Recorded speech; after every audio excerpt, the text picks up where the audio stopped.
Good evening, everyone. Welcome to tonight's program, a conversation between Tom Dyja and Meg Wolitzer about Tom's new book, New York, New York, New York, 4 Decades of Success, Excess, and Transformation.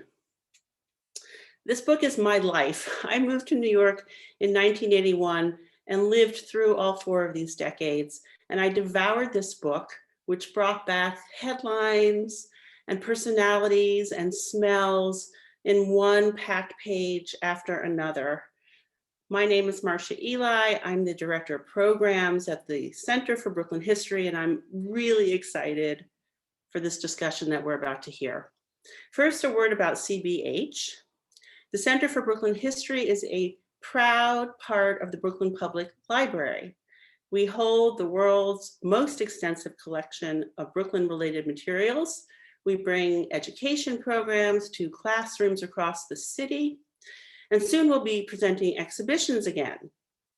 And every single week we offer free public programs, discussions, conversations, book talks like this one through the library's programming arm, BPL Presents.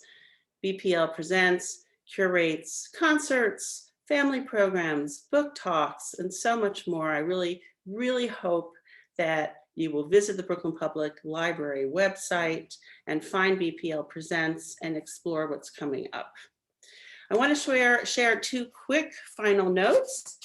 First, if you want to purchase the book, and I really hope you do, we will be putting a link in the chat for you to do so at the community bookstore in Park Slope in support of local Brooklyn businesses.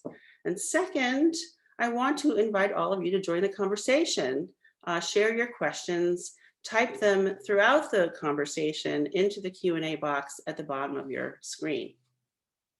So now it is my joy, my pleasure to introduce tonight's conversationalists and turn this over to them. Thomas Dyja has edited 4 anthologies, written 3 novels, and a biography of civil rights pioneer Walter White. His book, The Third Coast, When Chicago Built the American Dream, was a New York Times notable book, One Book, One Chicago selection, and winner of the 2013 Heartland Prize for Nonfiction. A Chicago native, he now lives on New York City's Upper West Side, perhaps just blocks away from Meg Wolitzer, who is the New York Times bestselling author of The Female Persuasion, The Interestings, The Uncoupling, The 10-Year Nap, The Position, and The Wife, which was made into the film starring Glenn Close and Jonathan Pryce.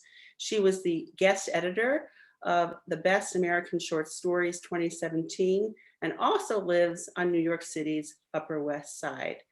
Tom, Meg, thank you so much for being here. Take it away. Thank you. Thank you so much. So, Meg. I'm so happy to be here with you, my neighbor and friend. Welcome, everybody. Tom is a good friend of mine, an old friend of mine, and he's written an extraordinary and important book, and I'm honored to be talking to you about it. I have to say, I feel a particular pleasure to be doing an event for the Center for Brooklyn History because I didn't tell you this, Tom, but I was born in Brooklyn. See, I knew you were hiding that. Oh, and I spent my first 5 months there, and I remember them really, really well. There was a lot of crying, but there was a lot of laughing. So we're going to talk, but I do want to also reiterate that if people have questions, to put them in the chat box throughout. And I kind of like sort of taking questions sooner rather than later. And I might also try to lob them at Tom at the end too. But Tom, I think that it might be a good idea to sort of give us a sort of amuse-bouche of your book. We're going to talk about food a little bit later, so I'm throwing in the food term. How about a little something that has to do with Brooklyn? Right. All right. I will start with a little bit of Brooklyn because Brooklyn, in a lot of ways, I mean, it's one of the main themes I wanted to talk about in the book was to really put the rise, we could say the rise of Brooklyn, but how Brooklyn changed over these years and how we thought of it and how it thought of itself and how the city as a whole kind of changed as we thought more and more about Brooklyn's. But it kind of starts with a policy point. So I just want to read a couple paragraphs from the beginning about early Brownstone movement in Brooklyn Heights, which is obviously kind of salient. As the first concerted movement of middle-class whites back to New York, The importance of brownstoning transcends just historical preservation. After the war, as Truman Capote wrote, Brooklyn Heights was full of brave pioneers bringing brooms and buckets of paint, urban, ambitious young couples, by and large mid-rung in their doctor, lawyer, Wall Street, whatever careers, eager to restore to the Heights its shattered qualities of circumspect, comfortable charity, followed in the early 1960s by Brownstoners, inspired by neighborhood restoration efforts in Savannah and Charleston. Everett Ortner, an editor at Popular Science, and his wife Evelyn paid $32,000 for their Park Slope brownstone in 1963 and began to host wine and cheese parties that became the Brownstone Revival Committee. In 1974, the committee hosted the first Back to the City conference at the Waldorf with the goal of, quote, encouraging middle-class people to return from the suburbs to inner city neighborhoods. The Ortners were not alone in their efforts. This summer, reported the Times, a link with the revival committee was established in London, where the movement is known as gentrification. And so gentrification spread through Brooklyn. As Bronx neighborhoods were melting into an amorphous, ominous South Bronx, the huge stretch once known only as South Brooklyn was being carved into invented places such as Cobble Hill, Boerum Hill, and Carroll Gardens. These neighborhoods weren't really being gentrified though, because they'd never existed. Most residents had identified with the borough as a whole in their own block, but little in between. Gay men in the village and lesbians in Park Slope created safe spaces for themselves. It also furthered the Jacobs ideal of neighborhoods scraped and varnished by white, educated, and usually well-to-do homeowners who superimposed their own social and cultural and economic networks onto formerly working class areas. Yes, the change was supposed to come from within, but people who renovated entire buildings with their own hands reasonably consider themselves within. Bringing in urban pioneers who own their own homes did help real estate prices and tax revenues, but they immediately began to redefine what a community was and who really belonged to it. So a lot of what plays out throughout the city over these next 40 years, really the seeds start in Brooklyn, and what happens even with Fulton Mall after that, where the city starts the first business investment district, which we now have throughout the city, became a major aspect of kind of changing neighborhoods and changing parks and business districts, were things that came out of the reaction, the kind of hope of Brooklyn. What you have to say about neighborhoods is so interesting. The notion that these terms were realtor terms, right? These that became Right. the names of neighborhoods. How did that affect things when people say they live in Cobble Hill now? What does it create? Well, I mean, I think it's one of the things that goes into creating a community, but it was a kind of superimposing of an idea onto a community as well in some of these places. You know, they hadn't been, a lot of that housing was working class housing, you know, that then became kind of upper middle class housing. So just the existence of, you know, we're going to call it this now, and it's going to have these kinds of people are going to move into it, really changed it from the sense of what the community was before. So, you know, what communities are within New York certainly is not a permanent thing. They really do change and move over time. And rare is the neighborhood that has stayed all these hundreds of years, kind of what it ever was at the beginning. You know, and it's often been a violent thing, you know, sometimes physically, but sometimes economically, as we've seen over the course of these years. Well, the theme of change, which you bring up, is just throughout this book. I mean, this book has so many moving parts. First of all, it's encyclopedic. It just sort of puts the rest of us to shame that you're juggling all of that. And I want to get to your process of writing it in a little bit. But what about the notion of fluidity and change in this book? It seems to thread through the whole thing from the beginning to the end. Right. I mean, I have a very, you know, I always think of cities as swamps, which I'm sure there are people in rural parts who would agree with me. But, you know, this idea that somehow we're supposed to kind of keep them in aspic, you know, or amber or whatever, that they're supposed to stay the way that we remembered them, that they always were. And that when they change, that somehow they're vanishing, you know, and that's a feeling that people have had over and over and over again. I mentioned a Times op-ed from the early 80s of a couple saying, our New York is gone. You know, the city has died, you know, and this is something, and this was because of the Citicorp Center, you know, among other things. They felt that their city was over, you know, and it constantly happens. It happens over and over again throughout our history of the city. And so to me, cities are places where people literally come and go. You know, the new tides come in, they bring in people and ideas and capital of all kinds. And at the same time, some people are leaving, you know, and for 40 years, that's been the major action of New York here. When you came to New York and you came here in 1980 to go to Columbia from Chicago, Mhm. did you have an idea? Did you have like a fixed idea about what New York would be and what your New York life would be? Like one idea? You know, I have the great pleasure of saying that what I ended up with was pretty much what I dreamt of, was like having an apartment on the Upper West Side and writing books. And it worked out having nothing to do with my talents or dumb luck, you know, that it kind of worked out that way. But I absolutely wanted to come and be in the book business and somehow and write. And many things did stay the same in the city, but many things were, you know, have changed over those 40 years for me. So, I mean, it was kind of my goal to be in books, and I was lucky enough to be able to stay in that business. Was that based on sort of earlier ideas? Like, you know, if you read Bob Gottlieb's memoir about the book business, I mean, which of course has changed so much, and there are titles in there that were huge bestsellers that you've never heard of. Right, And it reminds you how fluid it all is. They come and go. Yeah, I mean, I wanted to be a writer, and I would do, you know, in Chicago as a teenager, sitting on the shores of Lake Michigan, reading Carl Sandburg, you know, which I literally did. And that's what I wanted to do. And I came to New York, and I remember in college, like I had written the first 100 pages of my very moving Bildungsroman, you know, my life as it was. And I remember reading and thinking, this is boring. I mean, it's my life, and I'm actually bored by this. So I kind of put writing aside and said, I'm probably not going to be able to do that, at least until I've lived for a little bit and have something to say. But I'd always been a bookseller. I started selling, worked in bookstores when I was in high school and all through college in New York. So I went into publishing and went into agenting and as an editor in various ways. And so I was very happy kind of being a part of the book business. And then I transitioned into writing. so the title of the book, I'm glad you transitioned into writing. We're all the better for it. The title is so great. New York, New York, New York, 4 decades of success, excess, and transformation.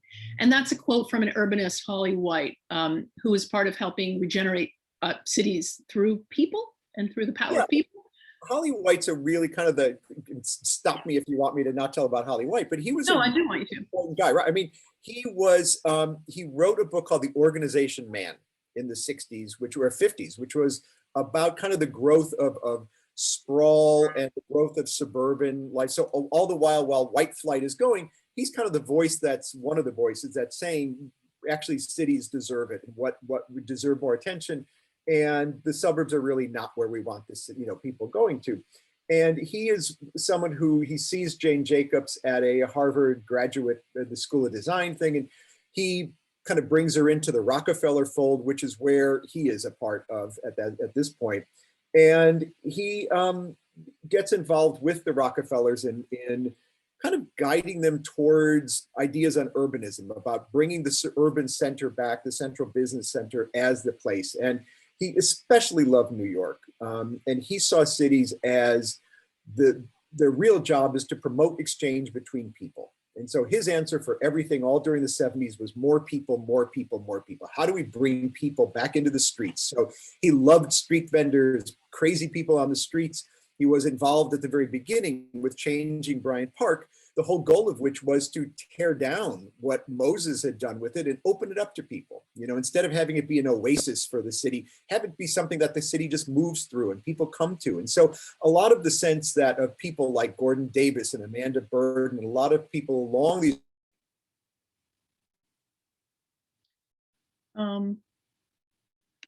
You have frozen on the screen. I don't know if you are frozen to other in the city. But the quote comes from, you know, get a long way around that. Somebody once asked him, who is your, what are your 3 favorite American cities? And he said, New York, New York, New York. And so it just seemed to me perfect to kind of express just the passion he had, but so many of us have for the city. Absolutely. So your subtitles, what's subtitle? What is the success? What's the success part? And I also want to say, with a little sort of addendum there, talk about what New York was like at the beginning of the story where your book begins. I definitely wanted to avoid a subtitle that had triumph or failure or any kind of thing that waved a flag that said this was terrific, or this was terrible, because there's more nuance here. And so success and excess seem to make a lot of sense, because that is really, there was a lot of success. I mean, the city I came to in 1980 was, it was not in good shape. And I think it wasn't just because of there not being money, and it wasn't just because of City Hall not really taking things as kind of seriously as they needed to at a kind of administration level, but because New Yorkers were, I think, still looking at it as a place you survive. I mean, I remember coming home from work and sort of shutting the door and saying, made it through that one, and there's the line, if you can make it here, you'll make it anywhere, right? So. Survive it here, right? I mean, there really wasn't. It was like getting through the day was a big deal, and having your own map of the neighborhood. Here are the streets I can walk on until 8 o'clock, and then the map kind of changes. And I mean, it was a sense of kind of working against each other in some very fundamental ways. And a lot of the early success for me, and I think goes through the book, were people like the Gordon Davis, who was the first parks commissioner under Ed Koch, who tried to think about the city and parks. How do we make public space a way to get New Yorkers to kind of re-engage, to understand that they share the space of this city? And under some of the earlier parks people, the parks were kind of public space was do what you want. It kind of hippy dippy. If you want to dig a hole, do whatever you want in the park, which was great because it brought people into the park, but it lacked any sense of we live together. And so Davis was somebody who really tried to bring this idea of Olmsted, which he had, that parks are a way to lead people in cities to kind of understand democracy and to play next to each other. Let's all find some rules of how we share this space. And so in a way, those early ideas were on the positive level, kind of scaled up in certain ways. And the way the city began to look at public space, and I think eventually then New Yorkers began to look more and more at public space as let's find ways to live together, as opposed to just constantly, I'm going to throw my garbage here, I'm going to do whatever. I mean, public space used to be, dog poop is the great example of that, right? I mean, when I moved here, it was everywhere. Stepping in dog poop was a basic thing of New York life. And there was a real battle between people who said, have your dogs, but you got to clean up your poop. And other people who said, I should be able to do whatever I want with it. And so actually the state passing the cleanup law was, I think, another really big step to express, we have to live together. Right.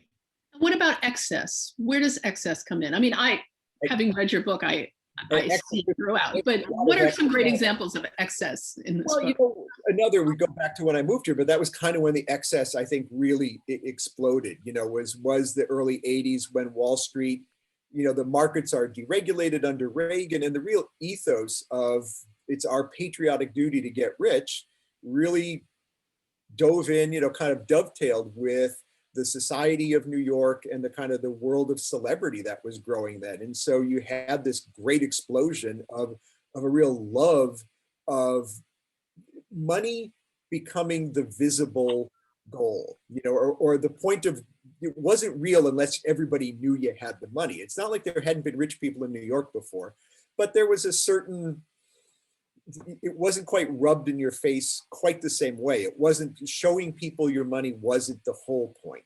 And well, they became celebrities as much as the artists did too, like gallerists and all of that, or collectors rather.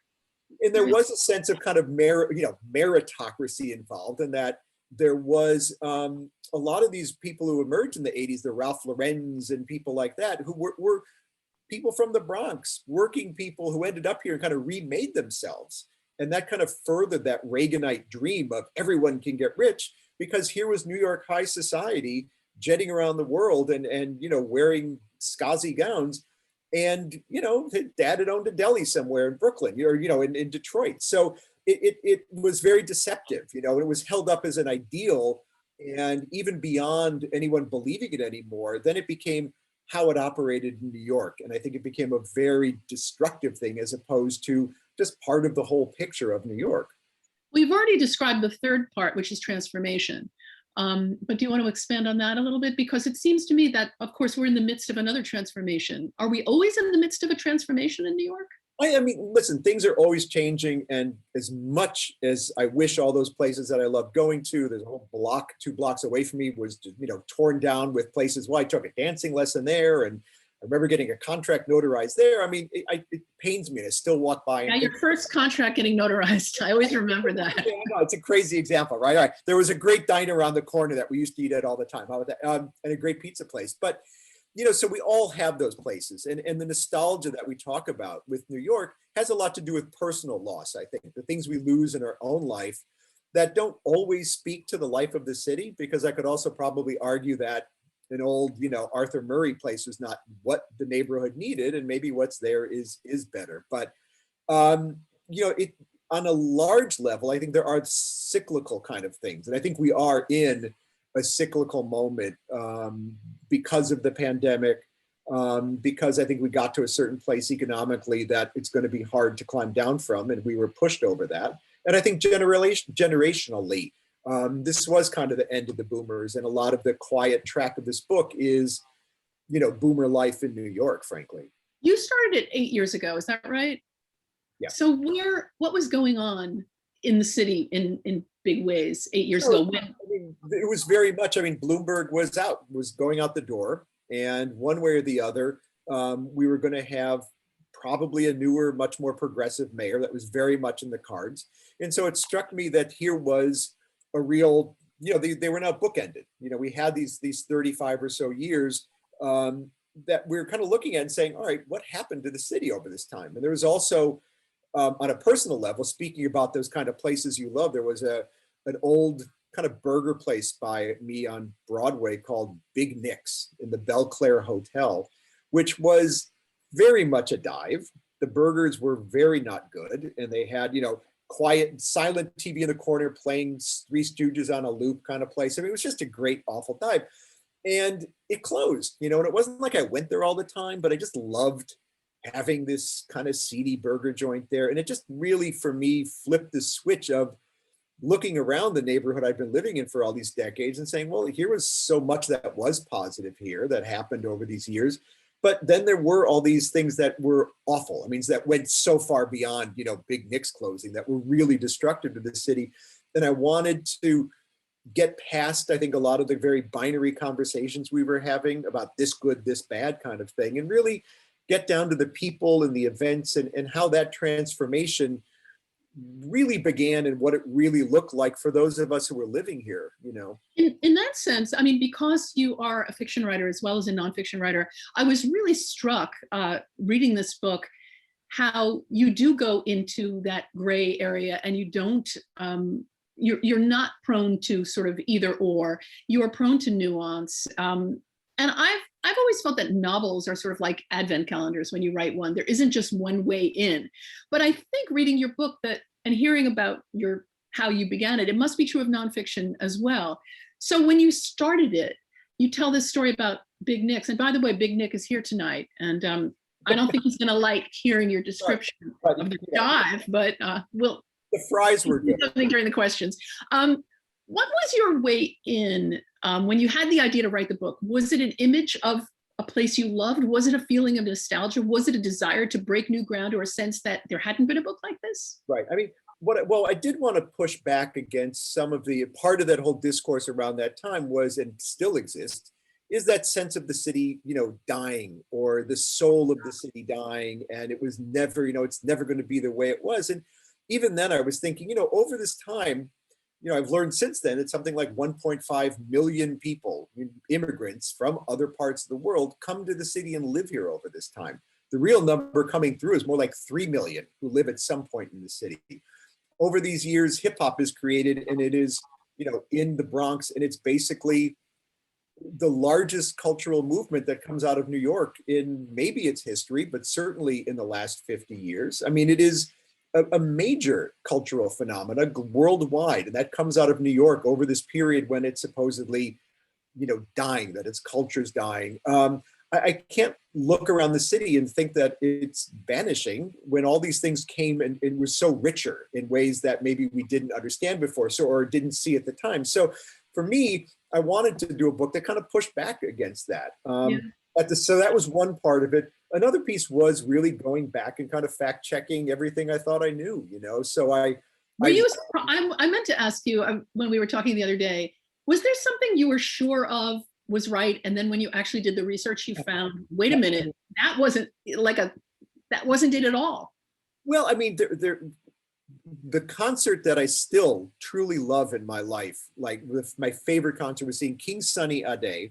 Oh yeah. 80s. Like, it was the first time he came to New York, and it was such a great concert. It was truly, truly terrific. But I completely located, it was at the Ritz. I thought it was at the Savoy. I thought it was at the Ritz. I don't even remember now, but I had it completely located in the wrong point in time in my own life. But that was sort of like fact checking my own memories on that. Well, memory is so interesting when you're trying to write nonfiction, because there was this great moment in Mary McCarthy's Memories of Catholic Girlhood, if you read that book, which people don't really read very much anymore, and I love it so much.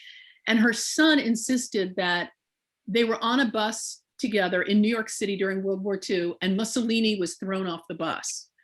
And she said, no, this didn't happen. And she tried to figure out what he had remembered. And she remembered finally that she and her son had been on a bus in New York City, and the bus driver leaned out the window and said to another bus driver, did you hear the news? Mussolini's been thrown out. So there was this great conflation of memory. And I just wondered how much that started happening to you. You mentioned this concert.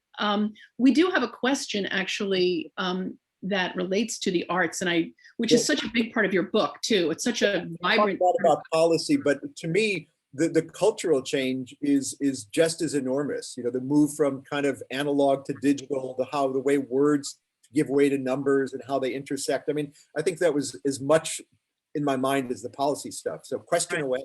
Yeah, so David asks, as a born and bred New York Cityer, New York in the early 80s, we artists, musicians, and bohemians had the time of our lives. Low rent was the basis for it. Is there a bohemian New York City anymore? Well, I mean, yeah, I just think I'm 58, and I probably wouldn't, if I'm there, it's probably not as bohemian as it should be. I mean, the low rent issue is enormous. It's still, I mean, that is. Do you remember how much your rent was in your first apartment? God, what was that? I was sharing with someone that I found it in The Voice. I had gone, actually after I graduated, I went to Brooklyn, or went to Greenpoint in 1984 to look for an apartment. And even that was it was like $500, and I couldn't afford that. So I got The Voice, as one did on Wednesday or Thursday. I forget it was Wednesday, right? Wednesday night, we used to go to a newsstand when they, right.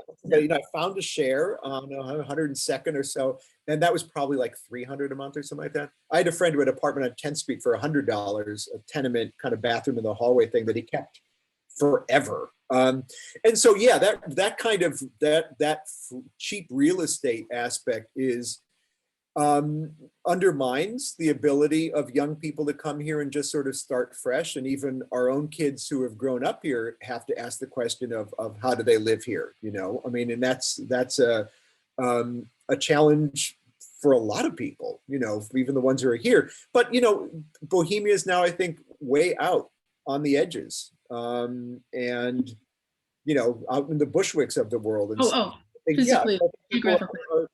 I mean, it's still there, but it's just not as cheap and easy as it was before. And that's a real shame. I mean, I think that is a real problem New York has. And I think going forward, as we talk about this, whatever this next fourth New York is, really has to think generationally about things like housing and what the generations going forward want in housing and how they live, which I think aren't necessarily the same things that we fell into when we moved here.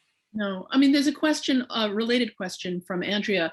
She says, can you discuss leaving versus being pushed or forced out of the city?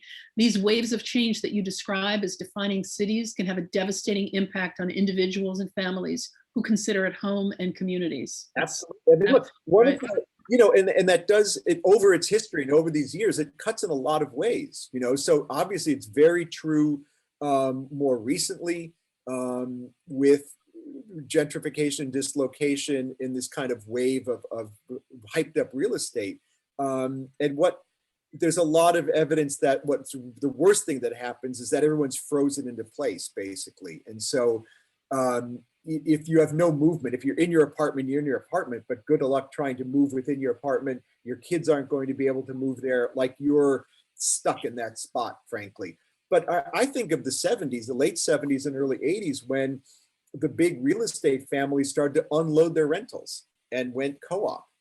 And there were years and years and years of these not violent, but terrible battles where there were eviction deals, and people who had lived in their apartments for years and years and years suddenly had to ask whether they were able to live in the city anymore, whether they could afford to buy the apartment. And this was at a point when it was really hard to get a mortgage because interest rates were through the roof. So it's something that's happened in a lot of ways, and it's manifested itself in a lot of ways for different demographics throughout the city. I mean, having that whole generation of, kind of prisoners of Second Avenue who were already, along in age and who weren't able to afford it and had to move out. The city's really destructive in how it deals with people in that way. And it does make sense to try to think about that, but we're never you can't completely ever eliminate the pain of that from a working city.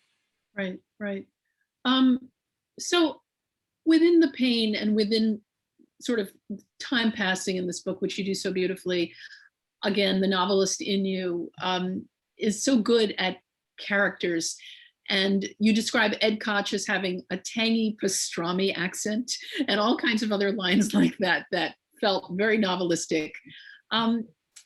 So can we talk about a couple of the characters who populate these pages and who seem really important? Well, let's start with Ed Koch, in fact, because you open the book with him. For people who are young and perhaps don't remember him, or not that they wouldn't known all about him. Tell us what was the Ed Koch phenomenon? What was he like? Ed Koch was from the Bronx. He'd live in all the boroughs, and he was kind of consummately New York. He was the outsider candidate.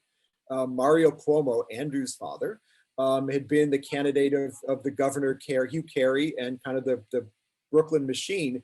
And everyone assumed he was going to win. And Koch was really the kind of upset winner of the whole thing. And he expressed this kind of crazy, shoot from the hip approach to running the city. And he, in his best days, brought in good people after the first year or so, started to bring in good people and let them really have at trying to bring efficiency and a working sense of how the city should go. But his real additive was kind of reinvesting the city with hope and trying to get it through this period of retrenchment where the budget was cut and the garbage wasn't being picked up and people were being laid off. And he was actually in some ways doing, I think, a lot of negative things in terms of race in the city. I mean, that's the downside of Ed Koch, was that I think he created a kind of deep divide between the races, which had certainly always existed in New York, but Koch really exacerbated that.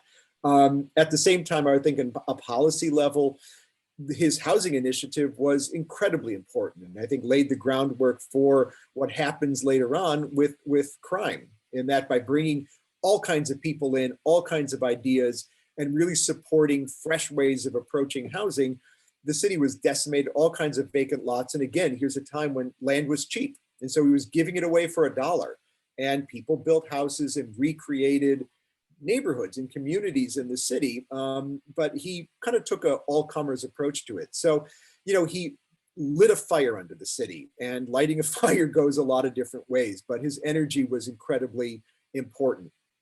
The book starts on Valentine's Day at the beginning of his administration with this incredible Tavern on the Green party. Can you set that scene for us? Well, it was right there. It's this first month or two of office. It's already snowed so much that the city's gone through its already entire snow removal budget. And I Love New York had already been launched the year before, but now they were doing these Broadway, kind of Broadway packages. And so Hugh Carey, the governor, who didn't particularly like Koch, again, this was his party because it was a New York State thing. I Love New York is supposed to mean I love New York State, but the city kind of has co-opted it over the years. Right. So it was a party, it was a lunch party at Tavern on the Green with Diana Ross and Frank Langella and Yul Brynner to reveal this, great I Love New York commercial where all the casts of A Chorus Line and stuff come out. And do their bit. And Kerry wasn't even going to invite Koch to it, but he was kind of cajoled into having him in there. And Koch kind of sticks his head into the picture every time they do something. But for me, I Love New York was such a just consummate expression of New York. And I still hear it now. I get a little weepy. It kind of twinges some little. The video that they show, or the little commercial they show, is a little slow and it's kind of mournful and it's kind of great. But Dirge. a moment of the city, yeah. I mean, it's a moment of the city kind of off on its butt, and here's Ed Koch and trying to kind of pump some life through this kind of commercial at Tavern on the Green. Just seemed like a great place to launch it into. And then literally the next day or two, he goes to see David Rockefeller and begins to kind of come to grips with who's going to be in charge of the city. And Koch's another thing in his defense is that he really, his mandate was to kind of give in to whatever business wanted, and he did to a certain degree, but he really did try in a lot of ways to keep the city the city as a whole, his first concern, and not just completely give it over to the banks. And it might seem like he did completely, but he could have given it over a lot more. Right. Speaking of banks and money, we have a question from Nicole. New York is a city of immigrants. How do we square that with the criticism of foreign investment and money in New York? Well, I mean, immigrants are people and foreign capital is money. I mean, I think that is the immigrants, when I talk about them, are people who come in and move into a community and create community. I'm not thinking of people who buy an apartment 80 floors above the city and pay $3 million or $4 million for it or $20 million for it and expect to be served by the city. To me, that's a very different realm. When we talk about globalism, part of that is how New York changed in the business level. And that when Koch and when all of these people are working in the early 80s and late 70s to kind of get things going, you had a local business community that was made of mostly local businesses. There were headquarters here. These were people who lived here. There was a greater investment. And as over these decades, New York becomes more of a global economic center and less of a local economic center. And so you have people coming, CEOs who are, we can say immigrants, but in a certain way, they are people who are living on top of the city. And instead of really investing in what has to happen in New York as businesses used to do or more of, they really weren't concerned. They paid their taxes, they were here and kind of reaped the benefits of it. So, I do think there is a difference, and I think it's reasonable to ask for a much more serious local buy-in from foreign capital and from foreign investment, which again, I would not say is the same as just immigrants. Right. Here's a question for you. What do you feel, from Nancy, what do you feel sparked the transformation in the 90s? I remember feeling scared, she says, walking around parts of the city in the 80s. There was such a change in the 90s. Yeah, I mean, and one of the things I hope to show in it is how that was. It felt like it was overnight. And I remember that night. I remember being out somewhere with my wife and it was late. It was like 2 a.m, because once upon a time when we'd stay out that late. And I was walking around, I was like, God, there's a lot of people out and things are like open. And I would never have been out, when I was 19 running around downtown with a pack of cigarettes, like I would have done that then. But there was a moment when I suddenly felt like it was safe to be out. And that moment happened for a lot of people around New York. And so it seems like it was this switch that Rudy flipped. But the reality is that a lot of the groundwork of that was happening during the Dinkins years, which we think of as being just horrible because they were peak AIDS, peak crack, peak crime. All of these things peaked under Dinkins and then started to fall. So crime was already falling all through Dinkins 4 years. Crime was, crack is falling. All of these things are already beginning to move on. Times Square is already, the deal with Disney signed. A lot of these things are kind of moving already ahead. And there are so many other factors, even just on crime, that really created the condition for the crime drop so that what Bratton does and what Giuliani supports kind of are the thing that push it over. Like Malcolm Gladwell always said, the tipping point. And they kind of were the thing that pushed it over the top. But the conditions were already happening. So Right. it wasn't overnight. I mean, it felt that way, but I don't think it was. Giuliani, you give another little thumbnail sketch of as a character. He was miserable on the stump, inexperienced and off-putting with the tentative humanity of a priest in street clothes. Um, yeah, I mean, when I think about New York, I remember seeing the movie Panic in Needle Park with Right. Key Wint, right? Remember that movie? And Needle Park is where exactly? Isn't it across from Gray's 72nd Papaya? 72nd Street. It's the Yeah. strip. It's the median, right? That was a heroin Well, terrifying. now it's Verdi, now it's Verdi Square. And that's one of those, that station was redone by Trump as part of the deal for Riverside South, the whole development along the West Side Highway with that line of, that's what, if you would have gotten Westway, that's what it would have looked like, or those buildings basically. So that he paid for that as part of the deal for that. But now it is actually a community spot. People come through there. There's people playing the saxophone, and there's a little cafe there, and there's a lovely garden inside there. And listen, that kind of public space Giuliani would love to claim, but that was not so much of his interest. I mean, so it feels like I think he got a vast amount of credit for these things. And that was one of the reasons why I really wanted to do the book, was because there was a sense at a certain point post Giuliani that all of that kind of stuff was terrible.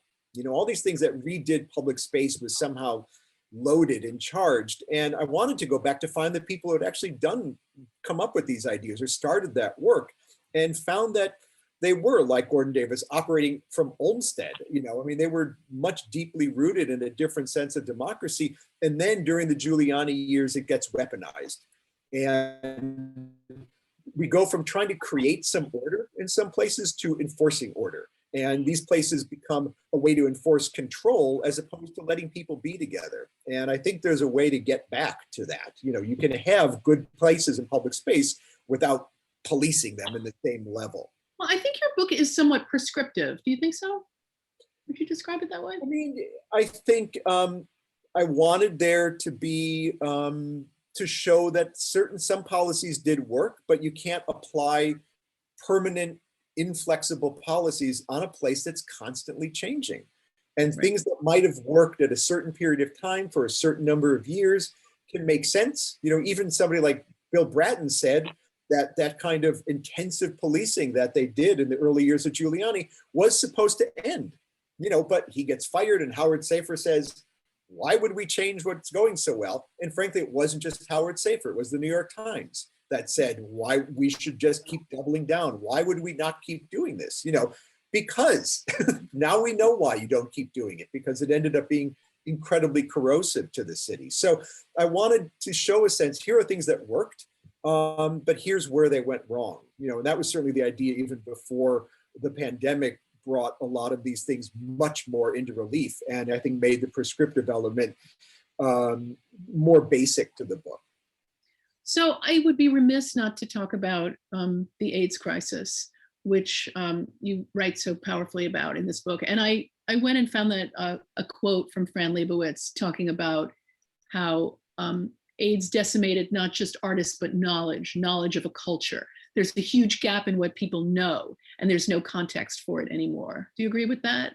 Yeah, I mean, I felt it was a weird echoes when the pandemic began of remembering what AIDS was like, and I had been working in entertainment and publishing, working at a talent agency on the theater floor, and almost all the men around me were gay men in theater, and it was decimated, and they almost all have died from AIDS over those years. So the sense of personal loss was there, but just watching the world around you collapse, people dying left and right. And so there was a sense, as Fran Lebowitz talks, the people who consume the arts, but the people who produce them in all kinds of fields, not just drama, but the people who restrung violins and it just permeated every aspect because they came here to live in New York and create that life.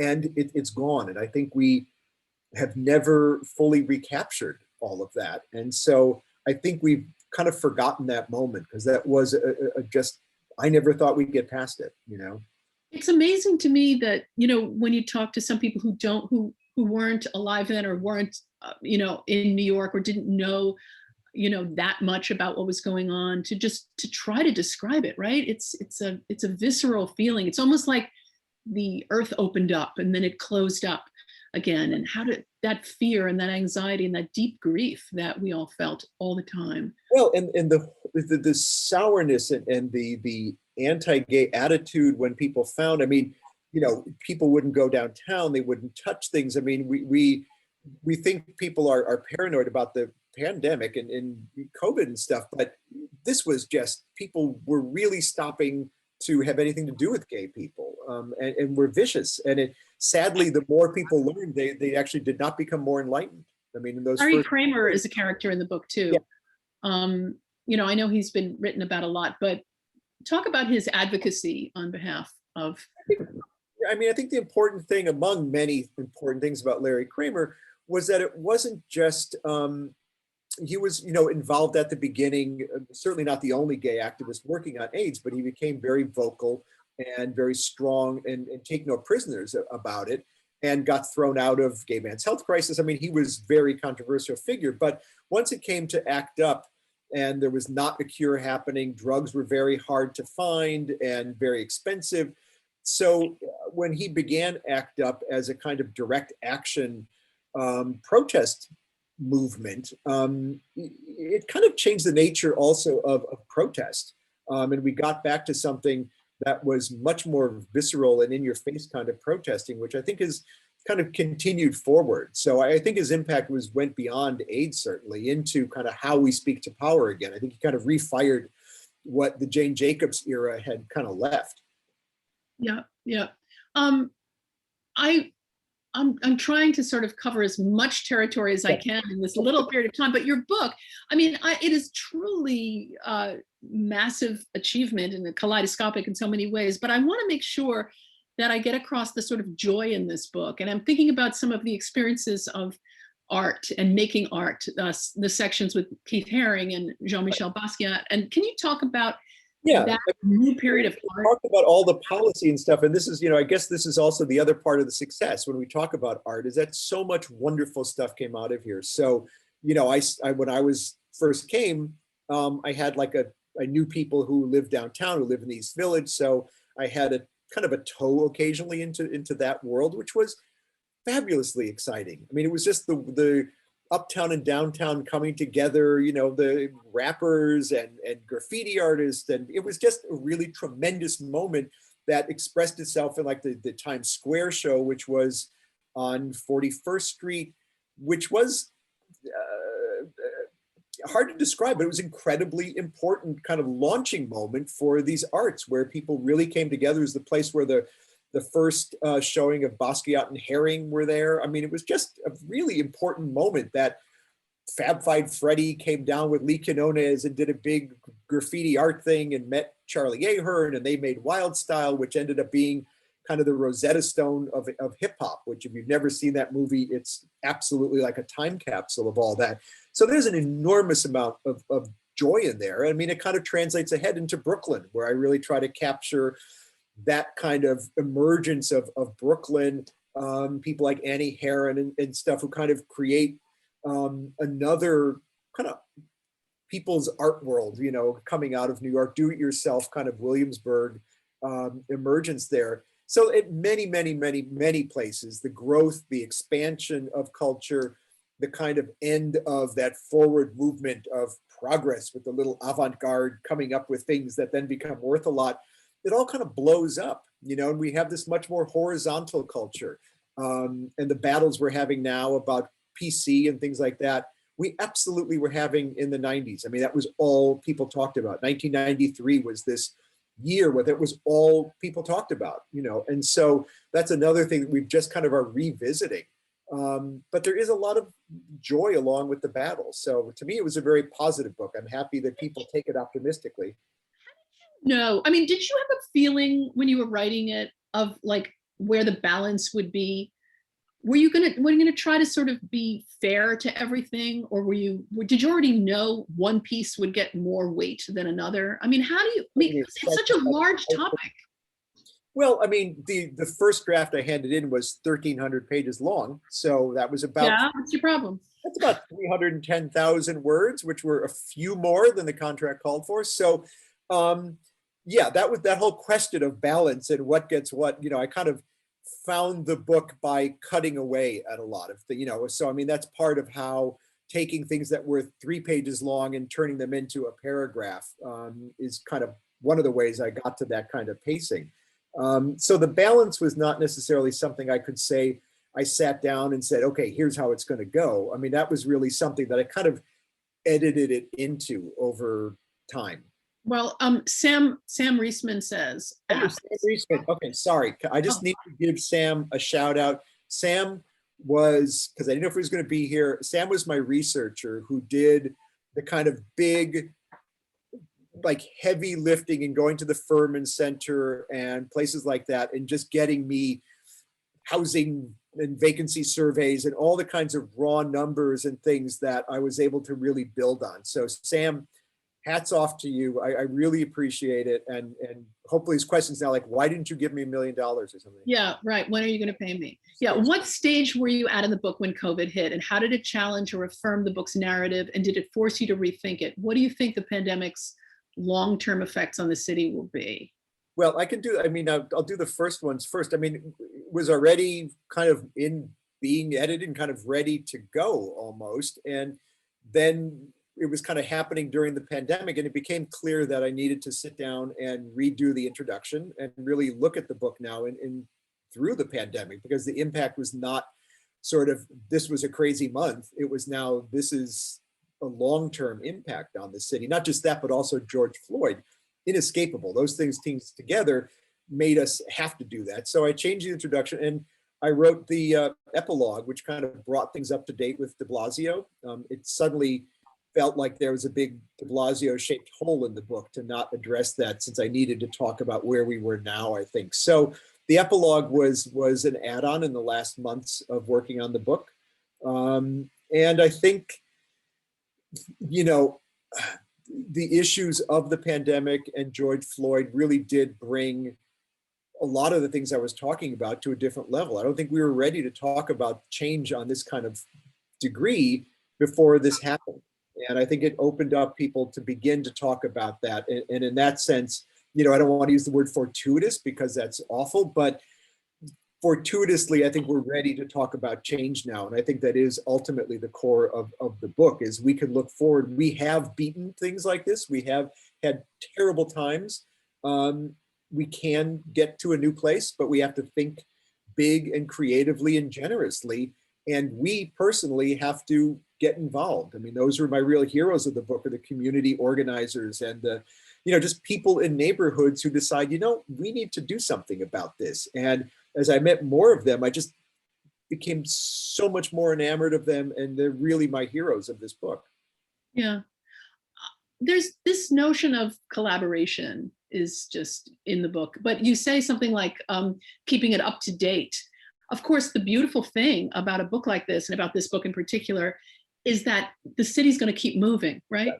The city's going to keep going. And, you've stopped at this moment where you stopped. And could you imagine revisiting this, adding on a chapter or two? I think this is done. I mean, I think it is kind of where it is. I think where we go now is the next book. I mean, not for me, for someone else out there, but I think this is kind of a moment of closure on this year, because I think what I thought was an ending with Bloomberg, I think actually now we're going to be at that change now. And it's, there weren't the outside forces to make it happen, and sometimes you need, there's that horrible old saying about, crisis means opportunity. And that is kind of true, though. There is a chance to make some changes, and we can do that. Right, right. You say this beautiful bit, New York City won't die. It won't die because the world needs it too much, because New Yorkers want it too much. The density and the constant dance of shared space, the speed and convenience, arts, commerce, and conviviality all tied together. That's always been the ultimate purpose of cities, to facilitate exchange between human beings. And that's right, the human level of this book is so powerful. It really is about people living in this place right. Over time.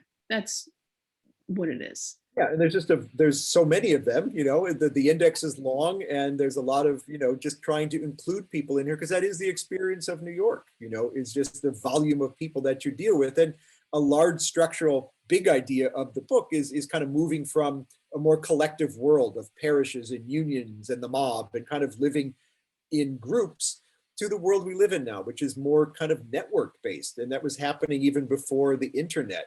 And so that's kind of the model that I have of the city, is of what makes it work and what makes people thrive in it, is how many connections they have, real connections of exchange with other people, and how far reaching they are. And people who have those great kind of Malcolm Gladwell-y networks around are people who really do thrive. And the people who have missed out, who were damaged in the Bloomberg years, were people who were not able to connect, who the city and others around them were not able to connect. And so those are the people we really have to find ways to connect to going forward. That's very true now with the pandemic. You say we'll have to relearn the value of friction, difference, and uncomfortable moments because we're going to have to depend on each other for our survival.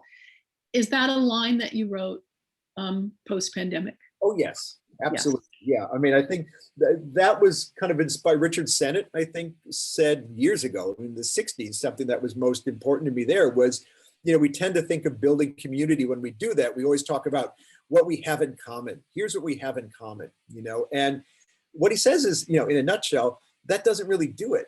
That's lovely, but then when there's a problem, it falls apart.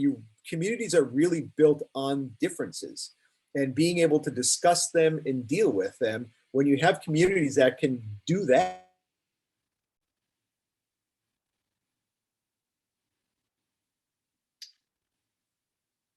you're not really being a community. You're sort of an affinity club. Right. So I thought we could end on a fun little question, actually, from MJ. Which films have you found most accurately represent your New York City? My New York City. I will have a New York City, a New York City. I know, right? All right, I'll tell you the one that leaps out to me, which I hadn't seen in a long time, but I went back and watched a few months ago, was After Hours. Yeah. Right? I mean, because just watching was kind of breathtaking. And out of the movie, Griffin Dunn is a kind of, tie and jacket kind of business guy who gets sucked into and down a drain of going downtown and think he's going to have a one-night stand and kind of being drawn into this bizarre complex of murder and stuff. And visually, it's just what it was like. It's his vision of downtown at 3 a.m. where there's no one there. And it's just so like, oh God, I remember that. It was just so much like that.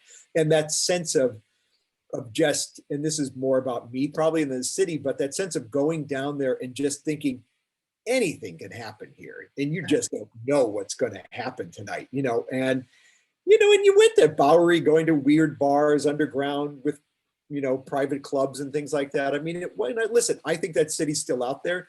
I'm just here on the Upper West Side. No, me too. For me, that world's still there, A movie that really struck me, but was never a city that I got to live in, was Next Stop Greenwich Village, the Paul Mazursky film. Yeah. With like arty people all getting together and doing improv in an apartment that was like $200, or cheap $100 a month or something. Well, listen, the other great movie is, of course, Do the Right Thing, which which bears enormous viewing. It is a masterpiece, and it captures that moment so well. And I think it captures a really basic truth about New York, which is that when you really pay attention to it, those people really do love each other. I mean, they're very fond of each other, and then they try to kill each other. I mean, it's all bound together, and it speaks so much to what New York is like and the tragedy of the problems we have in New York. That movie, stands way up in the world. That's also the same, isn't that the same year that What year was that movie? What year was that? 89. Yeah. So those two kind of leap out in my mind. Yeah. Well, I think we are just about out of time. So I want to thank you, Tom, for this absolutely beautiful, important work that inspires me to read in this time. I mean, our lives have felt as if they've been shrinking. And it's so important to remember how nervy and inventive our city has been. Right. And will continue to be in whatever ways it is. So congratulations to you. Thank you, Meg. And I want to thank everybody for coming tonight. And this was a wonderful conversation. And Thank best you. of luck with your work, with your book. Okay, take care. Thank you. Bye-bye. Take care.